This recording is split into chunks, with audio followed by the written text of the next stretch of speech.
My channel. आज हम 7th class के फर्स्ट लेसन का बचा हुआ पार्ट पढ़ेंगे। उसमें आज हम पढ़ेंगे शेल रॉक्स के बारे में। रॉक्स कितने प्रकार के होते हैं, किस चीज़ से बने होते हैं, इन सब विषय की जानकारी आज प्राप्त करेंगे। तो आइए जानते हैं रॉक्स शेल ये किस चीज़ से बने होते हैं। शेल या चट्टान खनिजों के मिश्रण से बना पदार्थ है। ये विभिन्न आकृतियों, आकारों एवं रंगों में पाई जाती है। ये पत्थर की तरह कठोर और मिट्टी व रेत की तरह मुलायम भी हो सकती है। आपने देखा होगा कि घर पर आपकी माँ जिस सिलबट्टे का प्रयोग मसाला पीसने के लिए करती हैं वह पत्थर का होता है, और बच्चे छोटी कक्षा में जिस स्लेट पर लिखते हैं वो भी पत्थर का बना होता है। गांव के लोग जिस भूमि पर खेती करते हैं ये सभी शैल या चट्टान के अलग अलग प्रकार हैं। आइए अब जानते हैं ये शैल या चट्टानें जिनको कि रॉक्स कहा जाता है ये कैसे बनती हैं। अब सोचिए सबसे पहले चट्टानें या रॉक्स कैसे बनी होंगी, इस विषय की जानकारी हम लोग हासिल करते हैं। तो ये पाते हैं कि निर्माण के आधार पर रॉक्स या शैलें 3 प्रकार की होती हैं। अब इसमें है देखिए शैल के प्रकार या रॉक्स के प्रकार कौन कौन से होते हैं। इसमें नंबर 1 होता है इग्नियस, नंबर 2 सेडिमेंटरी और नंबर 3 मेटामॉर्फिक। ये शैल के प्रकार हैं। फिर इसके बाद देखते हैं आगे आग्नेय शैल इग्नियस, ये किस प्रकार की होती है इसके बारे में जानकारी प्राप्त करते हैं। आग्नेय लैटिन शब्द इग्निस का रूपांतरण है। इग्निस का अर्थ होता है आग। और आग्नेय शैलों के निर्माण की प्रक्रिया देखते हैं। जो चित्र दिखाया गया है ये देखिए, इसमें लिखा हुआ है और बताया भी गया है कि आग्नेय चट्टान इग्नियस किस प्रकार से बनते हैं। उड़ती हुई राख और धुआं जैसा पदार्थ निकलता दिखाई पड़ रहा है। आग्नेय शैलों की रचना इन्हीं भूगर्भ से निकलने वाले तत्वों और तरल पदार्थों के ठंडा होकर जमने के फलस्वरूप होती है। ये तरल पदार्थ पृथ्वी के आंतरिक भागों में गर्म एवं पिघले हुए रूप में रहते हैं। इनको मैग्मा कहा जाता है। और जब यह पृथ्वी के धरातल पर पहुंचता है तो लावा कहलाता है। ग्रेनाइट, बेसाल्ट, गैब्रो और डायोराइट ये सब इग्नियस शैल के प्रमुख उदाहरण होते हैं। पृथ्वी की भूपर्पटी का 2/3 भाग आग्नेय शैलों से बना है। इग्नियस चट्टानें जो होती हैं इनको प्राथमिक चट्टानें, प्राइमरी चट्टान रॉक्स भी कहते हैं। और इन चट्टानों से अन्य चट्टानों का भी निर्माण होता है। अब इसकी वो क्या क्या खास बातें हैं, इनकी विशेषताएं क्या हैं।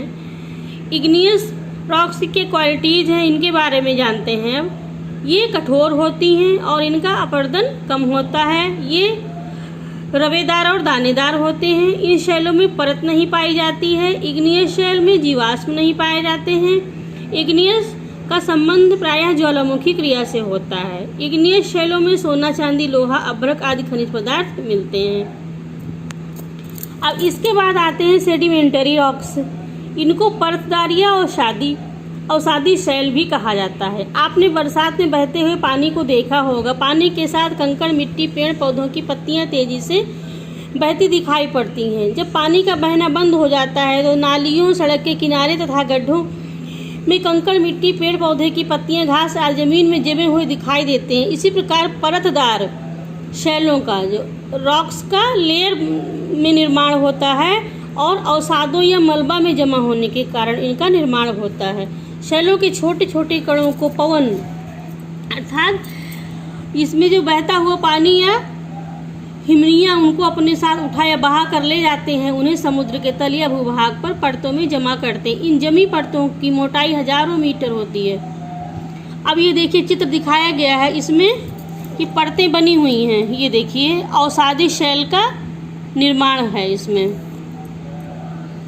और ये लोयस का जमाव वायु निर्मित परतदार चट्टान का सबसे प्रमुख उदाहरण है। हिमालय पर्वत जो कि भारत का पहरेदार कहलाता है, इसमें परतदार चट्टानें पाई जाती हैं। बलुआ पत्थर, स्लेट, चूने का पत्थर, कोयला, खड़िया, मिट्टी ये सब चट्टानें परतदार चट्टान के उदाहरण हैं। अब इसके बाद देखिए आगे परतदार जो शैल होते हैं उनकी क्या क्वालिटीज़ हैं, उनकी विशेषताएं क्या हैं, इनके विषय में हम पढ़ेंगे। परतदार शैल का निर्माण चट्टान पूर्ण तथा जीवावशेषों एवं वनस्पतियों के एकत्रीकरण से होता है। अतः परतदार शैल में जीवाश्म पाए जाते हैं। परतदार शैलों में परतें पाई जाती हैं, परंतु ये शैल रवेदार नहीं होते हैं। परतदार शैल प्रायः मुलायम होते हैं, जैसे चीका मिट्टी, पंख, परंतु कुछ चट्टानें कड़ी भी होती हैं, जैसे बलुआ पत्थर। परतदार चट्टानों में खनिज तेल, कोयला एवं अन्य प्रकार के बहुमूल्य खनिज पाए जाते हैं। अब इसके बाद हम आते हैं अंतिम जो है वो रूपांतरित शैल। ये देखिए लिखा हुआ है रूपांतरित शैल। इसके बारे में रूपांतरित शैल, जैसा कि शब्द रूपांतरण से पता चलता है कि ये चट्टानें अन्य चट्टानों के रूप परिवर्तन के फलस्वरूप निर्मित होती हैं।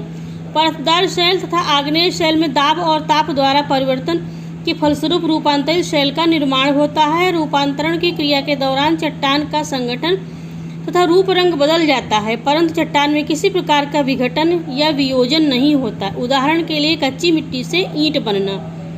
अब ये देखिए चित्र बना हुआ है सफेद संगमरमर से बना ताजमहल।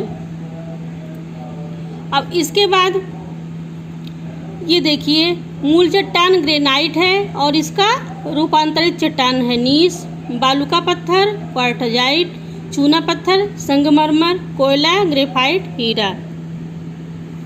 अब इसके बाद जो रूपांतरित शैल है, इस रॉक की क्या क्वालिटीज है इनके बारे में जानते हैं। रूपांतरित चट्टान दाब व ताप के द्वारा बनती है। इन चट्टानों में कठोरता अधिक होती है और ये चट्टानें जल्दी नहीं टूटती हैं। ये चट्टानें मूल्यवान पत्थर संगमरमर से लेकर हीरा, नीलम, मणि जैसे रत्न प्रदान करते हैं।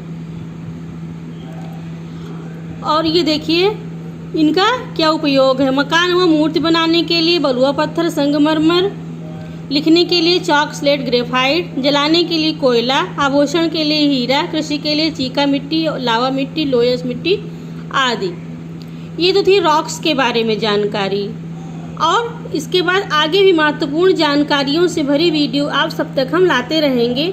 यदि आप लोग मेरे चैनल पर नए हैं तो मेरे चैनल को सब्सक्राइब कर लीजिए और बेल आइकन ज़रूर प्रेस करें। आप सबका बहुत बहुत धन्यवाद।